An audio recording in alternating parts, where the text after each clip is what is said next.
সরকারি দলের সাধারণ সম্পাদক ওবায়দুল কাদের কেন হঠাৎ করে সরকার পতনের ভয় পাচ্ছেন? মার্কিন যুক্তরাষ্ট্রের স্টেট ডিপার্টমেন্টের বার্ষিক মানবাধিকার রিপোর্টে বাংলাদেশ সম্পর্কে মার্কিন যুক্তরাষ্ট্রের এ যাবৎকালের সবচেয়ে কঠিন স্টেটমেন্ট উঠে এসছে। সবচেয়ে কঠিন স্টেটমেন্ট। এতটা কঠিনভাবে সরকারকে দর্শক, হঠাৎ করে সরকার পতনের কঠিন ষড়যন্ত্র চলছে। এবার আন্তর্জাতিকভাবে চাপ দিতে প্রস্তুত হয়েছে গুটি কয়েক দেশ।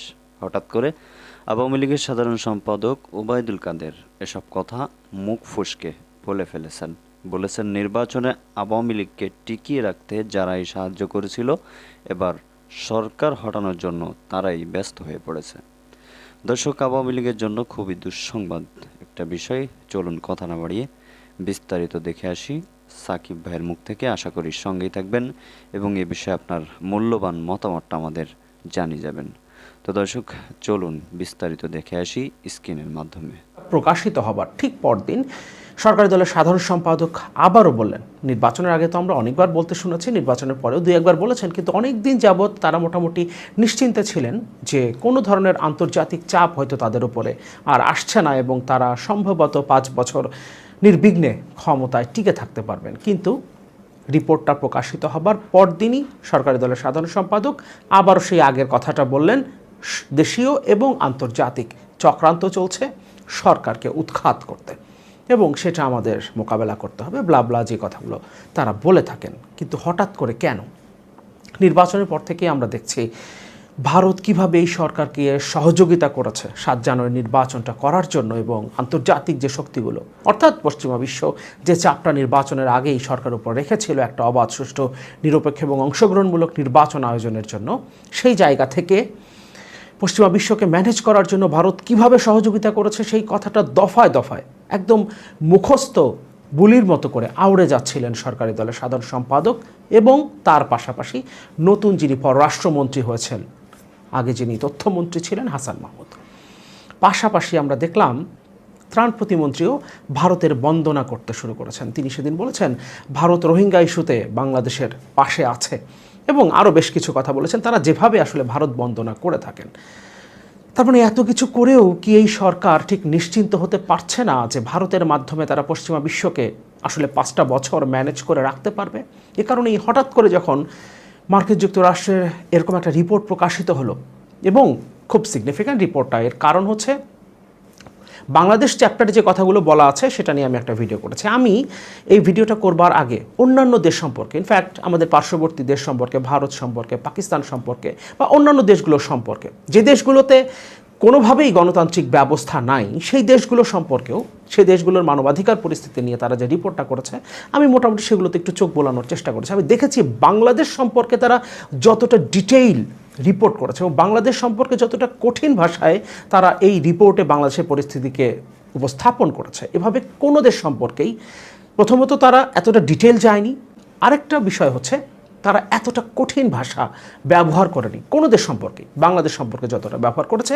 এবং এটা স্বাভাবিক, কারণ নির্বাচনের 2 বছর আগে থেকে, বাংলাদেশের 7 জানুয়ারিতে যে নির্বাচনটা হলো, নির্বাচনের যে সার্কাসটা হলো, ইনফ্যাক্ট তার 2 বছর আগে থেকেই সারা পৃথিবীর অ্যাটেনশন বাংলাদেশের দিকে মার্কিন যুক্তরাষ্ট্র নিয়ে এসেছিল। ফলে এই সময়টাতে বাংলাদেশের প্রত্যেকটা ঘটনা প্রবাহ সম্পর্কে তারা খোঁজখবর রেখেছে এবং প্রত্যেক ক্ষেত্রে আমরা দেখেছি তারা রিয়্যাক্টও করেছে এবং সেগুলোকে নিয়েই আসলে রিপোর্টটা হয়েছে। এবং এই রিপোর্টের সবচেয়ে গুরুত্বপূর্ণ যে জায়গাটা সেটা হচ্ছে বাংলাদেশে কোনোভাবেই গণতান্ত্রিক নির্বাচনী প্রক্রিয়ায় দেশের জনগণের পক্ষে এখানে ক্ষমতার পালাবদল করা সম্ভব না, সেই কথাটা স্পষ্টভাবে এই রিপোর্টে উল্লেখ করা হয়েছে। তার মানে বর্তমানে যে ক্ষমতাসীন সরকার আছে এটা একটা অবৈধ সরকার, তারা জোর করে ক্ষমতা দখল করে বসে আছে এবং তাদের উৎখাতের জন্য সাধারণ যে নির্বাচনী পদ্ধতি সেই পদ্ধতি এখন আর কার্যকর না। ফলে এখানে এই বক্তব্যকে সামনে নিয়ে মার্কিন যুক্তরাষ্ট্র যে কোনো ধরনের স্টেপে নিতে পারে, এখানে যে কোনো ধরনের ইন্টারভেনশন সে করতে পারে, সেই গ্রাউন্ডটা কিন্তু মার্কিন যুক্তরাষ্ট্র তৈরি করেছে।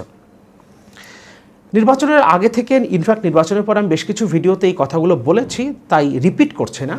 এবং আমি মনে করি মার্কিন যুক্তরাষ্ট্রের নির্বাচনের আগে হয়তোবা, যেহেতু ডেমোক্র্যাটরা এখনও ক্ষমতায় আছে এবং বাইডেন প্রশাসন তার নিজের স্বার্থেই বাংলাদেশে এবং বাংলাদেশের মতো আরও যে দেশগুলোতে ডেমোক্রেসি কম্প্রোমাইজড হয়েছে এবং বাংলাদেশে তো পুরোপুরি ধ্বংস হয়ে গেছে, যদিও এখন পর্যন্ত হাইব্রিড রেজিম বলা হচ্ছে, কিন্তু এখানে পুরোপুরিভাবে অটোক্রেসি প্রতিষ্ঠিত হয়েছে, সেই কথাটা অন্তত এই রিপোর্টে প্রকাশিত হয়েছে।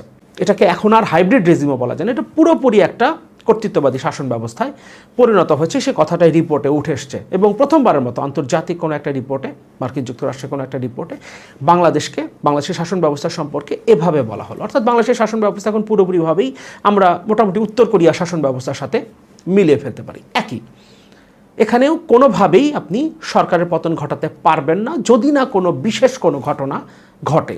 যদি মার্কিন যুক্তরাষ্ট্র কিংবা অন্য যে কোনো দেশ কিংবা বাইরের কোনো একটা শক্তি বা দৈব কোনো শক্তি যদি এখানে কোনো ধরনের ইন্টারভেনশন না করে, তাহলে এখানে শান্তিপূর্ণ উপায়ে নির্বাচনী প্রক্রিয়ার মধ্য দিয়ে গণতান্ত্রিক ব্যবস্থায় জনগণের পক্ষে সরকারের পতন ঘটানো সম্ভব না, সরকার পরিবর্তন করা সম্ভব না, সেই কথাটা স্পষ্টভাবে উল্লেখ করা হয়েছে।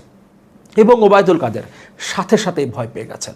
এবং আরেকটা বিষয়, আওয়ামী লীগ তো এখন আর ঠিক কোনো রাজনৈতিক দল না, বা এটাকে আমরা এখন বলতে পারি same to you party. BNP কিংবা অন্যান্য বিরোধী রাজনৈতিক দল বা যুগপৎ আন্দোলনে যারা আছে তারা যদি কোনো যুগপৎ কর্মসূচি ঘোষণা করে কিংবা বিএনপি যদি তাদের দলীয় কোনো কর্মসূচি ঘোষণা করে, তাহলে পাল্টা কর্মসূচি হিসেবে সেই দিন সেই সময়েই আওয়ামী লীগ কর্মসূচি ঘোষণা করবে। এটা তো একটা রীতিতে পরিণত হয়েছে, কয়েকদিন আগেও সেটাই ঘটেছে। 26 তারিখে একটা কর্মসূচির কথা বিএনপি ঘোষণা করেছিল, সাথে সাথেই আওয়ামী লীগ একই কর্মসূচি ঘোষণা করেছে একই দিনে একই সময়, এবং বিএনপি যখন প্রোগ্রামটা উইথড্র করেছে তখন সাথে সাথেই আওয়ামী লীগও সেই প্রোগ্রামটা উইথড্র করেছে। আমি একটু ওবায়দুল কাদের কি বলেছেন সেই জায়গাটা পড়ি খুব সংক্ষেপে। প্রথম আলো রিপোর্টের হেডলাইনটা ছিল নির্বাচিত সরকারকে হঠাতে চক্রান্ত ষড়যন্ত্র চলছে। নির্বাচিত সরকারকে হঠাতে দীর্ঘদিন ধরে চক্রান্ত ষড়যন্ত্র চলছে বলে দাবি করেছেন আওয়ামী লীগের সাধারণ সম্পাদক ওবায়দুল কাদের। তিনি বলেন, আজ বাংলাদেশ বিরোধী ষড়যন্ত্র শুধু দেশে নয়, বাইরেও অপপ্রচার আছে, ষড়যন্ত্র আছে। তিনি বলেন, আজ বাংলাদেশ বিরোধী ষড়যন্ত্র শুধু দেশে নয়, বাইরেও অপপ্রচার আছে, ষড়যন্ত্র আছে। তার মানে তলে তলে ম্যানেজ করার যে কথাটা ওবায়দুল কাদের এতদিন বলতেন, সম্ভবত তলে তলের সেই ম্যানেজ করাটা এখন আর কাজে আসছে না, এ ধরনেরই ধারণা করছেন, এরকম একটা ধারণা করছেন ওবায়দুল কাদের। এখানে বলছে, অনুষ্ঠানে গণতন্ত্র, শান্তি, উন্নয়ন ও নির্বাচন বিরোধী অপশক্তির বিরুদ্ধে সবাইকে ঐক্যবদ্ধ প্রতিরোধ গড়ে তোলার আহ্বান জানান ওবায়দুল কাদের। তিনি বলেন, দেশবিরোধী একটি অপশক্তি লাগাতারভাবে ষড়যন্ত্র চক্রান্ত চালিয়ে যাচ্ছে। চিহ্নিত এই অপশক্তি বাংলাদেশের গণতন্ত্র, স্থিতিশীল রাজনৈতিক পরিবেশ এবং জনগণের ভোটাধিকারকে নস্যাৎ করতে নির্বাচন বিরোধী অপতৎপরতায় লিপ্ত। নির্বাচন বিরোধী অপতৎপরতা। এবং মার্কিন যুক্তরাষ্ট্রের স্টেট ডিপার্টমেন্টের ওই রিপোর্টে, মানবাধিকার রিপোর্টে উঠে এসেছে যে বাংলাদেশের নির্বাচনের মধ্য দিয়ে কোনোভাবেই সরকারের পতন সম্ভব না, সরকার পরিবর্তন সম্ভব না। অর্থাৎ জনগণের রায়ের কোনো প্রতিফলন আসলে বাংলাদেশের রাজনীতিতে, বাংলাদেশের শাসন ব্যবস্থায় পড়ার কোনো সুযোগ আর নাই। এবং এইখানে ওবায়দুল কাদের বলছেন, নির্বাচন বিরোধী একটা অপতৎপরতা চলছে এবং নির্বাচনকে সামনে রেখে বাইডেন প্রশাসনকে এই জায়গাগুলোতে আরও অনেক বেশি সচেতন হতে হচ্ছে নিজের স্বার্থেই।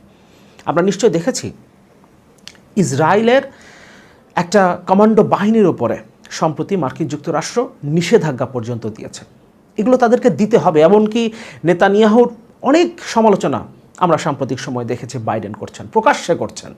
এবং যুদ্ধবিরতির একটা প্রস্তাব যখন এসছিল জাতিসংঘে, সেখানে তারা ভোটদানে বিরত ছিল, অর্থাৎ ভোটদানে বিরত থাকা মানেই ইসরায়েলের বিরুদ্ধে অবস্থান নেওয়া। এবং সেই কাজটাও কিন্তু বাইডেন করেছেন, বাইডেন প্রশাসন করেছে। এর কারণ হচ্ছে সামনে তাদের নির্বাচন এবং সারা পৃথিবীতে ডেমোক্রেসির পক্ষে, হিউম্যান রাইটসের পক্ষে তাদের অবস্থানকে এখন তারা কতটুকু বিশ্বাস করে, কতটুকু সারা পৃথিবীতে গণতন্ত্র প্রতিষ্ঠা করতে চায়, মানবাধিকার পরিস্থিতি নিয়ে তাদের কতটুকু কনসার্ন আছে, সেই আলোচনায় যাচ্ছে না। কিন্তু তাদেরকে দেখাতে হবে, কারণ এটা তাদের বয়ান। সারা পৃথিবী আসলে এক একটা বয়ানের উপরে প্রতিষ্ঠিত, তো সারা পৃথিবী একটা বয়ানের উপর প্রতিষ্ঠিত। ফলে বয়ানটাকে তো আপনার এস্টাবলিশ করতে হবে যে আপনি যে বয়ানটা নিয়ে জনগণের সামনে যান, আপনি যে বয়ানটা নিয়ে আপনি ক্ষমতায় যান, সেই বয়ানে আপনি স্টিক করছেন, সেই বয়ানের পক্ষে আপনি অবস্থান করছেন। অন্তত যখন সামনে আবার আপনার জনগণের সামনে যেতে হয় ভোটের জন্য, এটাই আসলে ডেমোক্রেসির সৌন্দর্য। মার্কিন যুক্তরাষ্ট্রে নানা সমালোচনা থাকতে পারে, কিন্তু সেখানে অন্তত বাইডেন প্রশাসনকে এখন মাথায় রাখতে হচ্ছে সে দেশের জনগণকে, এমনকি ডেমোক্র্যাটদের মধ্যেও তাদের যে প্রতিশ্রুতি নিয়ে আসলে ক্ষমতায় এসেছিলেন বাইডেন, সেগুলো কতটুকু তিনি বাস্তবায়ন করেছেন এবং তার পক্ষে তার সদিচ্ছা অন্তত কতটুকু আছে সেটা দেখাতে হচ্ছে, কারণ সামনে তাকে এই জনগণের কাছে, অন্তত ডেমোক্র্যাটদের কাছেও তার ভোট চাইতে যেতে হবে এবং তখন এই প্রশ্নের মুখোমুখি তাকে হতে হবে। আমরা ভারতে নানা সমালোচনা করি, অবশ্যই ভারত। তো প্রিয় দর্শক শ্রোতা বন্ধুরা, দেখলেন খুবই গুরুত্বপূর্ণ একটি প্রতিবেদন সাকিব সাহেবের মুখ থেকে। আপনারা খুবই গুরুত্বপূর্ণ একটি প্রতিবেদন দেখছিলেন, খুবই মারাত্মক কিছু ব্যাপার তিনি তুলে ধরছিলেন। যে কথা শুনছিলেন সে বিষয়ে আপনার মতামতকে অবশ্যই আমাদের জানাতে ভুলবেন না। তো দর্শক, পরবর্তী আপডেট সবার আগে পেতে আমাদের এই চ্যানেলটি সাবস্ক্রাইব করে পাশে রাখা বেল আইকনটি অবশ্যই বাজিয়ে রাখবেন, যাতে করে প্রত্যেক মুহূর্তের আপডেট সবার আগে পেয়ে যান। তো দর্শক, ভালো থাকুন, সুস্থ থাকুন। আসসালামু আলাইকুম ওয়া রাহমাতুল্লাহি ওয়া বারাকাতুহু।